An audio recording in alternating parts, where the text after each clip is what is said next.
Picture this. Your child completely tunes you out, lost in their own world, while your voice cracks from yelling, and it still doesn't work. That gut punch of frustration, that sinking feeling of failing as a parent, stops today. I've walked through this chaos with countless families, and I'm here to share a game-changing truth. It's not about discipline tricks or perfect consequences. It's about speaking to your child's developing brain in a way they can actually hear you the first time. Stick with me, because I'm breaking down a 5-step method that's turned ignoring into instant listening, sometimes in just days. Now, let's flip the script. Have you ever been so glued to your phone, scrolling mindlessly, that your partner's voice just fades into static? You genuinely didn't hear them, right? That's your child's reality every single day. When they're deep into play, whether it's stacking blocks, battling imaginary dragons, or zoning out to a cartoon, their focus is a fortress. Your words, they're not even knocking on the door. It's like they've got invisible noise-canceling headphones on. Understanding this isn't just a cute insight. It's the key to cracking open their attention. Let me paint a scene.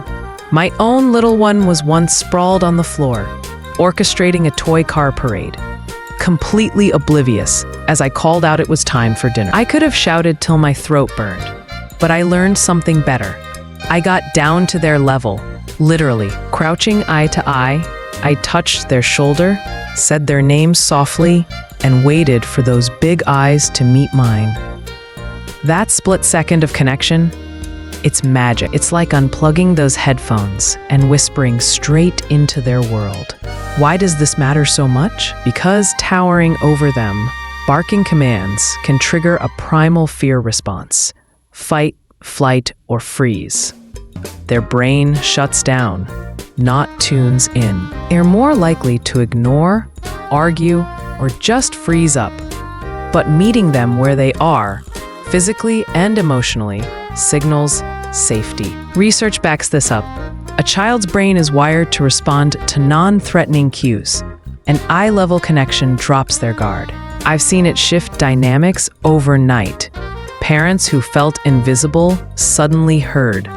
Kids who dodged every request starting to nod along. It's not just about getting their attention, it's about building trust. Think about the last time you felt dismissed versus the moment someone really saw you. Which made you want to listen? That's the power we're tapping into here, step by step, starting with how we approach them before a single instruction leaves our lips. Let's lay this out clearly, because knowing why your child isn't listening is only half the battle. Knowing how to change it is everything. I've worked with hundreds of families, watching meltdowns morph into harmony, and I've boiled it down to 5 practical steps you can use today.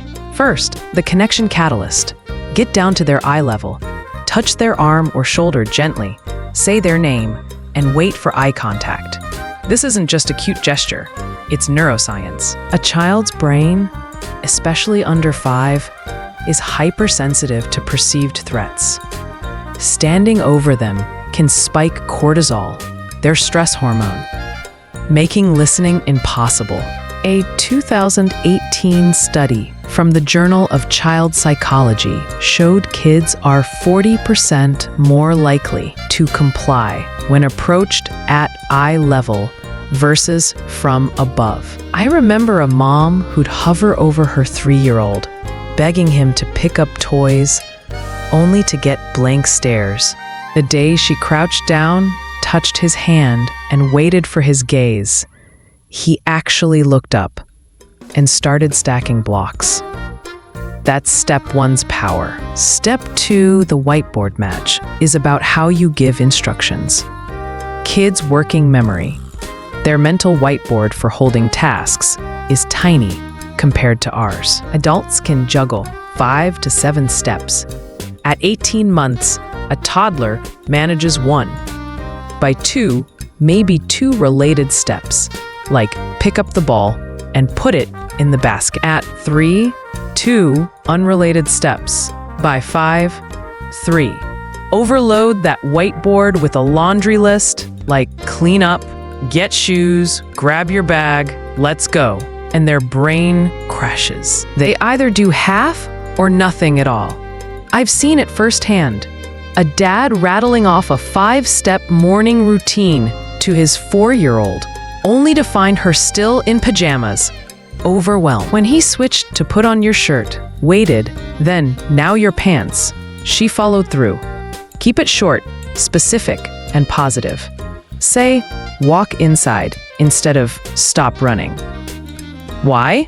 Negative phrasing confuses. It doesn't tell them what to do. A 2020 study from the American Academy of Pediatrics found positive directives increase compliance by 25% in preschoolers. Step 3, the patient pause, is where most of us trip up. After giving that clear, one-step direction, count to 10 in your head. Don't repeat. Don't nag. Just wait. Their brain needs 7 to 10 seconds to process, plan, and act, per research from the National Institute of Child Health. Rushing them cuts that short, and you're back to square one. I've watched parents hover, repeating themselves at second 3, while the child's still wiring the command. Give them space, and suddenly, they move. If they do, jump to step 4, specific spotlight. Ditch vague good job for, wow, you put all the blocks in the bin so fast. Specificity shows them exactly what worked, boosting pride and repetition. A mom I worked with swapped generic praise for, I love how you slid your shoes on without help, and her son beamed. Next day, he did it unprompted. If they don't act after 10 seconds, step 5, the helping hand, kicks in. Repeat the directions simpler. Then guide them physically if needed. Say, pick up your shorts while handing them over, or sit down while pointing to the chair. Praise each micro step. This isn't coddling, it's teaching that I mean it the first time. Over weeks, they rely less on help. Learning stalling doesn't work. I saw this with a stubborn 2-year-old who ignored get dressed. Breaking it to sit here, then guiding his arms into sleeves while saying, great, you're helping, turned tantrums into teamwork. These steps aren't random. They're a chain. Connection opens the door. Tailored instructions fit their capacity. Patience respects their pace. Praise fuels their drive. Guidance ensures follow through. Miss one, and the chain breaks. But link them, and you're not just getting compliance. You're wiring cooperation into their growing minds. This isn't theory. It's what I've lived through with families who thought listening was a lost cause, only to see their kids transform in days. But wait, here's the twist that'll make you rethink everything. What if I told you, even with perfect steps, your child's off days can still derail it all? We've all been there. You've nailed the eye-level connection. Your instruction is crystal clear. You've waited patiently. And still, nothing. They cross their arms, pout, or just wander off. Here's the deeper truth. They're not robots. They're tiny humans with big feelings. Their moods swing like ours do after a rough night's sleep. I've seen a sweet 4-year-old, usually quick to listen, turn into a brick wall on a day he missed his nap. His mom, crouched, connected, said, put on your jacket. Waited 10 seconds. Zilch. Turns out he was cranky from hunger too. That's the curveball. You've got to read their state, not just your script. Are they tired? Overstimulated? Hungry? A 2019 study from Child Development found emotional or physical needs unmet can slash a child's responsiveness by half, no matter how perfect your approach. So, tweak the moment. That mom offered a quick snack, sat with him for a quiet minute, then retried the jacket request. Boom. He complied. Another time, a dad dealt with a defiant 3-year-old refusing to clean up. He mastered the steps. but she was still reeling from a sibling spat. Forcing the issue would have sparked a meltdown. Instead, he pivoted. Hey, let's pick one toy together to put away. That tiny compromise, paired with a calm tone, broke the standoff. Why does this shift matter? Because rigid perfection isn't the goal. Connection is. Recognizing their emotional weather lets you adjust your sail. I've watched parents crumble, thinking a bad day meant they failed, when really, it's a sign to dig deeper. Are they acting out because they feel unseen? Or just testing boundaries? One family I guided had a 5-year-old who'd ignore every bedtime cue, even with the steps nailed. Turned out he dreaded being alone in the dark. Once they added a quick story time cuddle before lights out, resistance dropped. The steps work, but only when you pair them with empathy for what's behind the no. It's not about winning every battle. It's about understanding the war inside their little hearts. That's when you see real change, not just in behavior, but in trust. Let's drive this home with everything I've got, because this is where it all clicks. These 5 steps: connection catalyst, whiteboard match, patient pause, specific spotlight, helping hand, aren't just a checklist. They're a blueprint for rewiring how you and your child interact. Let's dissect a full scenario I've witnessed, raw and real, to prove it. Picture a harried mom juggling work-from-home chaos with a 3-year-old who'd ignore every call to come eat lunch. Day 1, she's standing in the kitchen doorway, voice rising. Lunch, now. I've said it 3 times. He's lost in a puzzle. Doesn't flinch. Frustration peaks. She feels invisible. Then she tries step 1. Walks over, crouches beside his puzzle. Rests a hand on his shoulder. Says his name softly. Waits. 8 seconds pass. His eyes flick up. Connection made. Step 2. She doesn't say lunch and wash hands and sit down. She matches his whiteboard. Let's go to the table. Clear. 1 step. Step 3. She counts to 10 silently. At 7, he hesitates but starts moving. Step 4. Hey, you walked to the table so quick, buddy. Specific praise lights him up. That's a win. Next day, same setup, but he stalls after 10 seconds. Step 5. Let's go to the table, she repeats, gentler, pointing the way. Still nothing. So she guides, takes his hand, walks with him, says, "Look, we're getting there together," and praises the tiniest effort. "Thanks for holding my hand." By day 5, he's toddling to the table on the first ask, half the time. Why does this sequence crush it? Each piece builds on the last. Connection cuts through distraction. Studies show eye contact boosts attention in toddlers by 30%. Matching instructions to their memory capacity prevents overload. A preschooler's working memory caps at 2 to 3 items per cognitive research. The pause respects their processing lag. 7 to 10 seconds isn't a guess. It's data from developmental psychology. Specific praise wires positive reinforcement. A 2021 study in Early Childhood Research Quarterly found it doubles future compliance over generic nods. Guiding hands-on teaches first time means now, not after 10 nags or a yell. But here's the clincher. It's not just about lunch or toys. It's cumulative. That mom noticed her son starting to look up sooner when she called, trusting she'd meet him halfway. Another family I supported had a 4-year-old who'd drag out bedtime forever. Using these steps, they went from an hour of begging to a 20-minute routine in 2 weeks. Dad connected at eye level by the bed, gave 1 step, lie down, waited, praised "you're so cozy already," and guided if needed with a gentle tuck-in. The kid learned the pattern, and fights faded. Stats underline this. Consistent, calm follow-through cuts defiance by 35% over time, per the Journal of Family Psychology. I've seen it across ages, 2-year-olds to 5-year-olds. Different challenges, same framework. A single dad with twins used it for morning chaos. Connect with each.